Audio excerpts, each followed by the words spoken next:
Bonjour à tous et bienvenue sur la chaîne Aventure Stoïcienne. Aujourd'hui, nous plongeons dans un sujet profond et très pertinent, la peur de l'abandon. Ce sentiment peut influencer notre manière de vivre et nos relations de manière significative. Souvent enracinée dans nos premières expériences de vie, cette peur peut se manifester sous diverses formes tout au long de notre existence.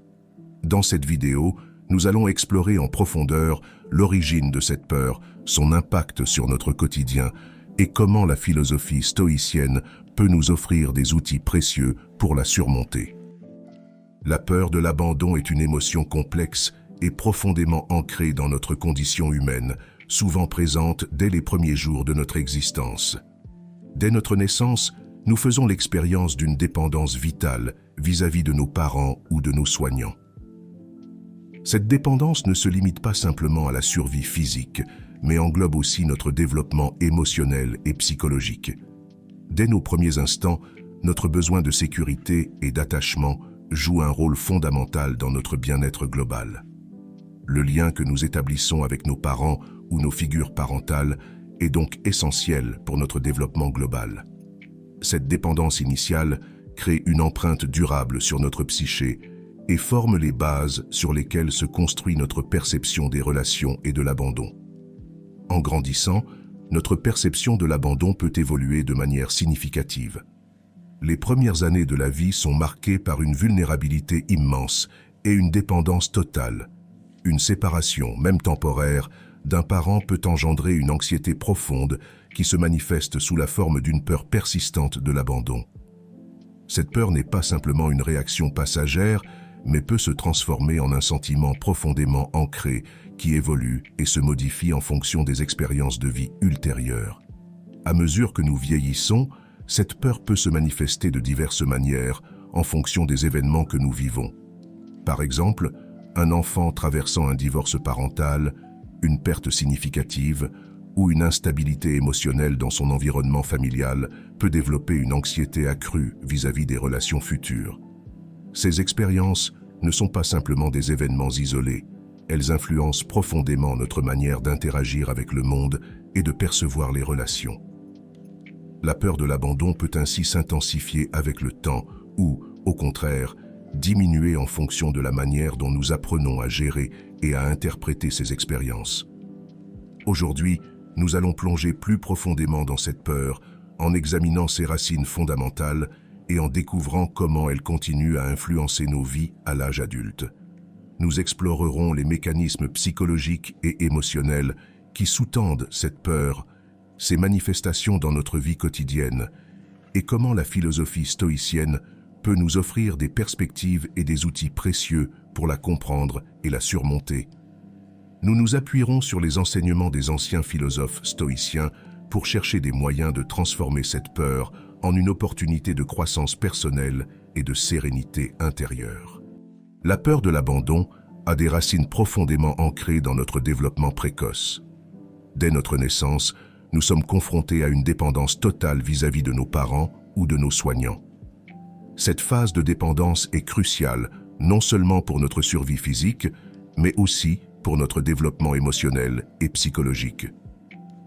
Une absence, même momentanée, d'un parent ou d'une figure parentale peut être perçue comme une menace grave pour notre sécurité, ce qui engendre une réaction instinctive de peur et de vulnérabilité.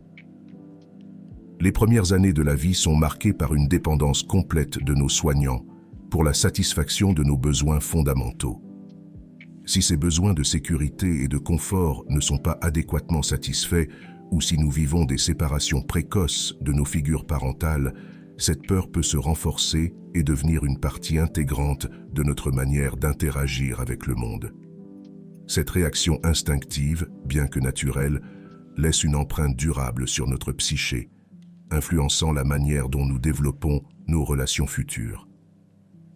À mesure que nous grandissons, nos expériences de vie continuent de façonner cette peur. Des événements marquants tels que la perte d'un parent, un divorce familial ou des changements fréquents dans notre environnement peuvent intensifier notre peur de l'abandon. Ces événements ne se contentent pas d'affecter notre bien-être immédiat, ils influencent également nos perceptions et nos attentes vis-à-vis des relations futures. En outre, il est crucial de reconnaître que la peur de l'abandon est souvent le produit de notre interprétation personnelle de ces expériences. Ce qui peut sembler être un simple événement de la vie pour certains peut être vécu comme une expérience traumatique pour d'autres. La manière dont nous traitons et intégrons ces expériences dans notre conscience joue un rôle clé dans la manière dont cette peur persiste ou se dissipe au fil du temps. À l'âge adulte, la peur de l'abandon peut se manifester de diverses façons, influençant profondément nos relations et notre bien-être général. Cette peur peut se traduire par des comportements variés qui affectent non seulement nos interactions avec les autres, mais aussi notre propre perception de nous-mêmes. En particulier, elle peut engendrer des dépendances émotionnelles, des comportements autodestructeurs ou même une avoidance des relations pour éviter la douleur potentielle de l'abandon. Prenons l'exemple d'une amie à moi qui a grandi dans un environnement familial marqué par des séparations fréquentes. Cette instabilité affecte profondément sa perception des relations.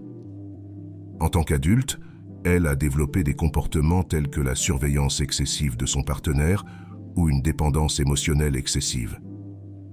Paradoxalement, ces comportements, qui visent à sécuriser la relation, peuvent avoir l'effet inverse en créant une pression supplémentaire qui éloigne ceux qu'elle aime. La peur de l'abandon peut également se manifester par une tendance à éviter les relations ou à maintenir une distance émotionnelle avec les autres.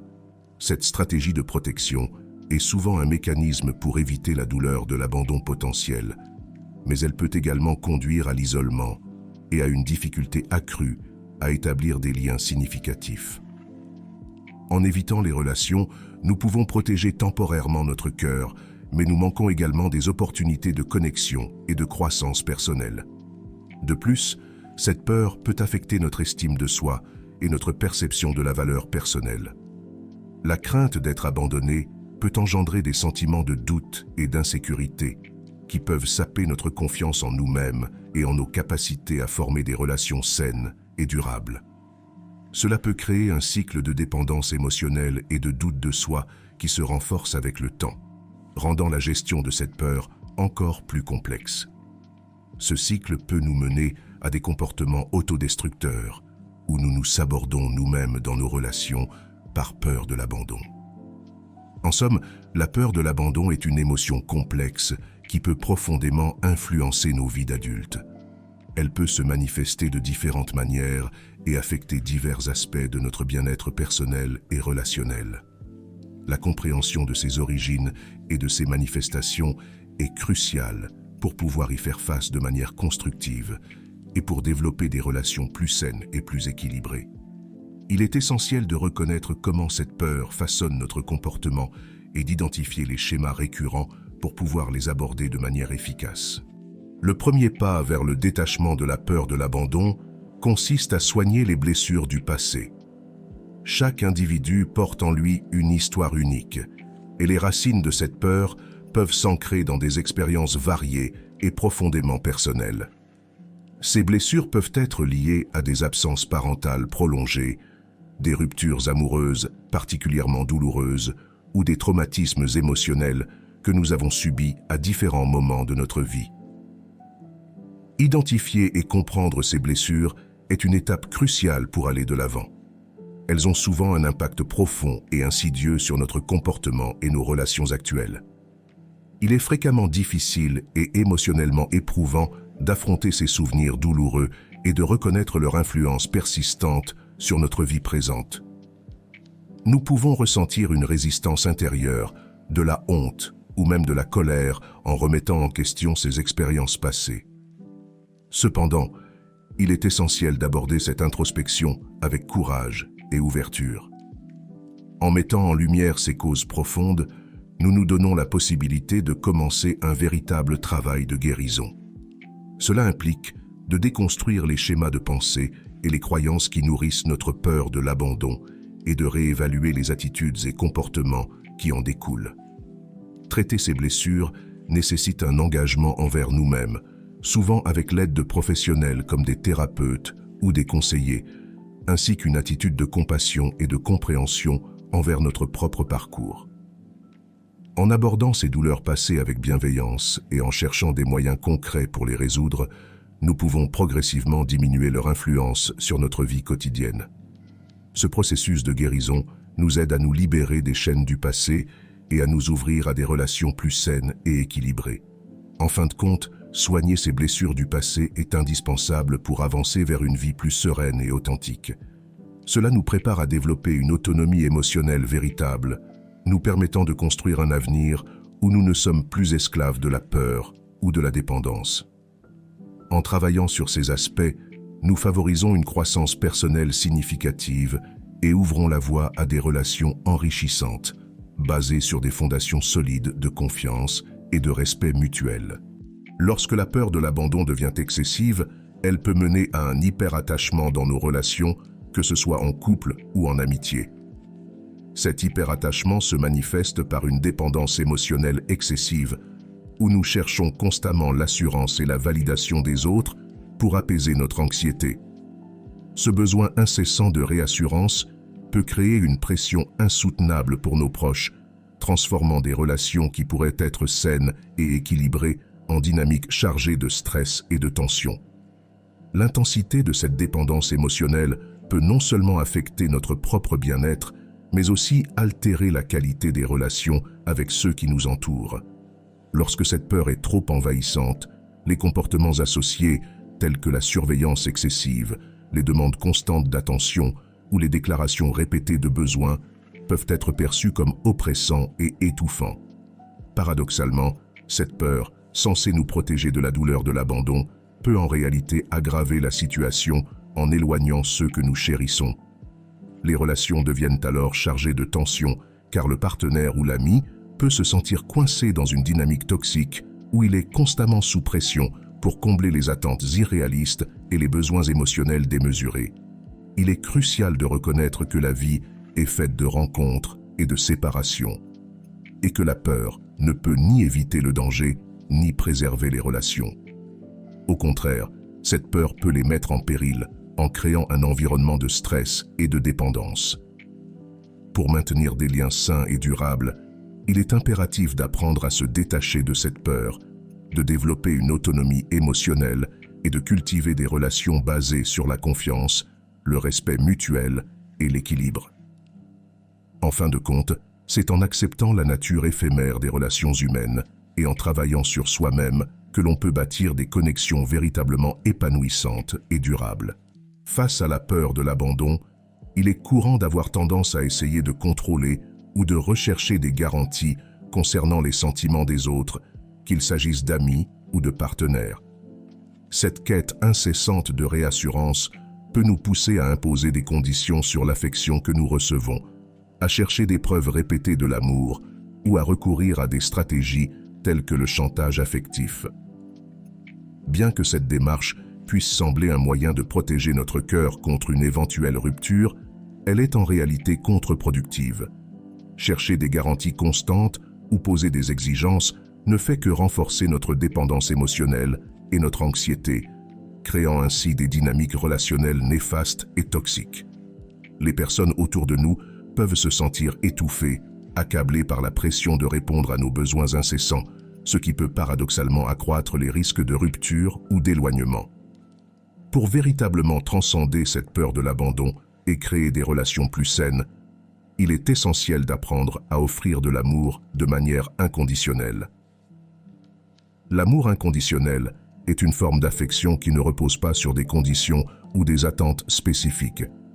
Il s'agit de donner notre affection et notre soutien sans chercher à manipuler les sentiments de l'autre ou à imposer des exigences.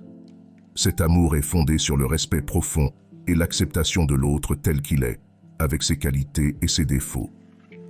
En adoptant cette approche, nous créons un espace de liberté et de confiance qui permet aux relations de se développer de manière naturelle et authentique, sans la pression des attentes irréalistes.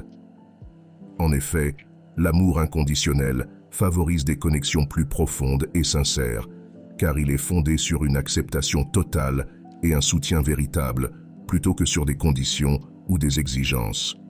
En cultivant cette forme d'amour, nous renforçons notre propre bien-être émotionnel, en réduisant notre dépendance et notre anxiété.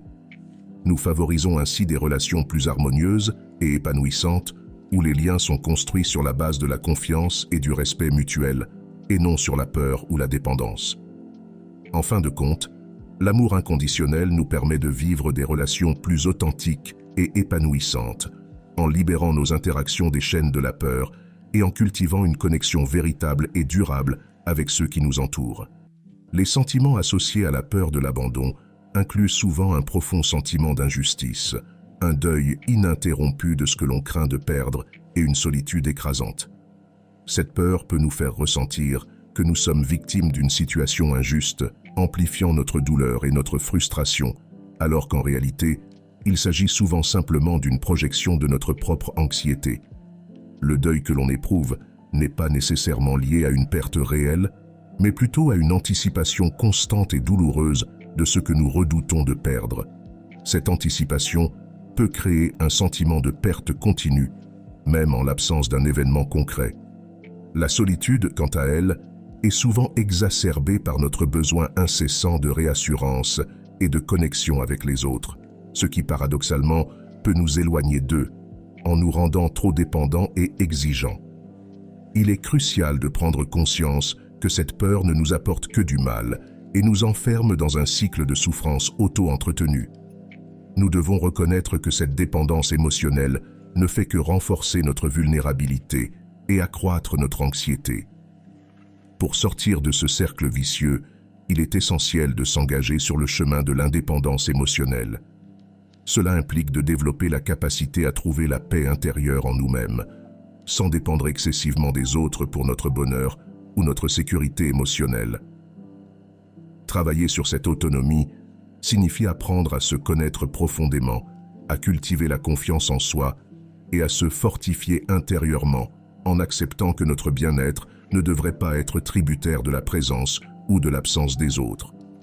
En cultivant une véritable indépendance émotionnelle, nous pouvons apprendre à nous épanouir indépendamment des conditions externes, ce qui nous permet de bâtir des relations plus équilibrées et épanouissantes.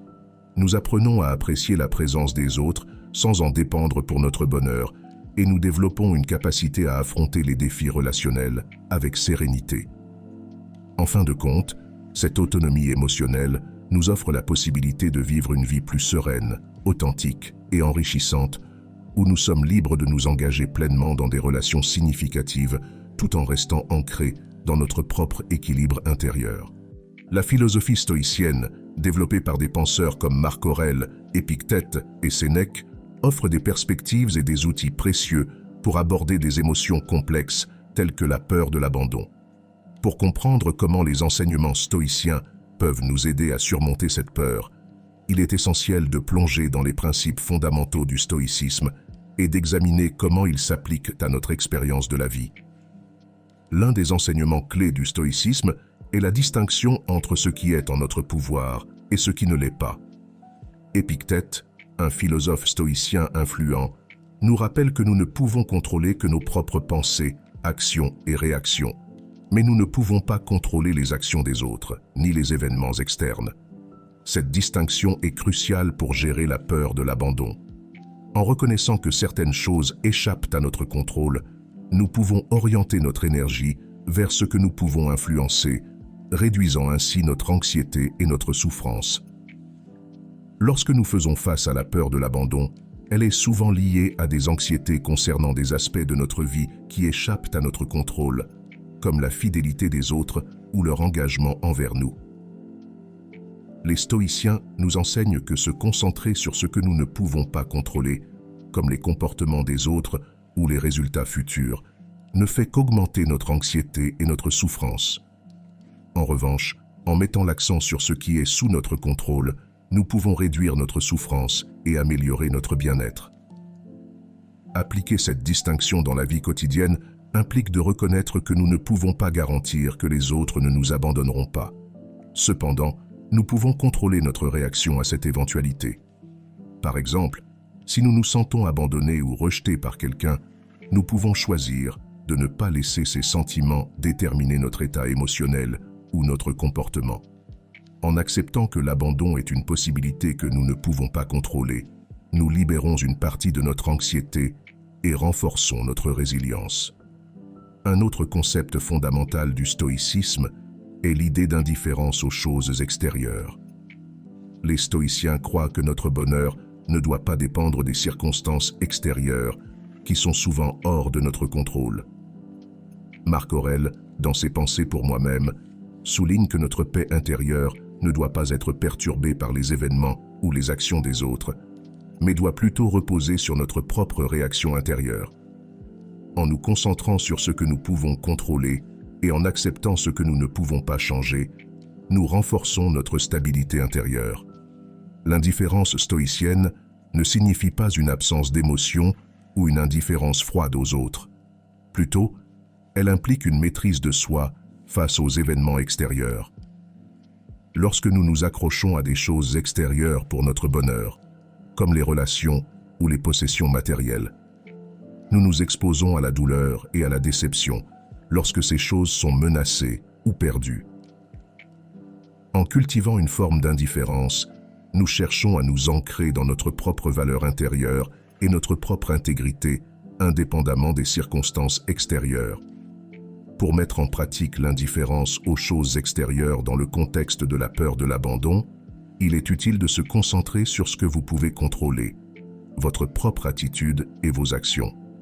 Plutôt que de vous ancrer dans l'idée que le bien-être émotionnel dépend de la stabilité des relations ou de l'adhésion des autres à vos attentes, développez une résilience intérieure qui ne se laisse pas affecter par les variations extérieures.